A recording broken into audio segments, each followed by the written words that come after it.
Welcome back to 4K Tech. In this video, we're going to show you how to reset your ORBI Wi-Fi mesh system.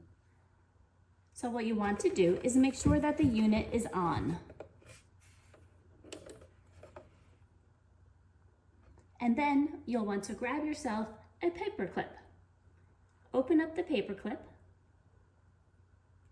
and then insert it into this hole right here where it says reset. Stick the paper clip into the hole.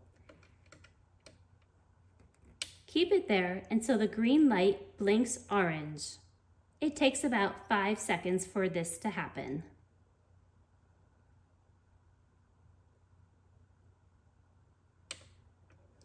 Remove the paper clip, and now your ORBI Wi-Fi mesh system should be factory reset.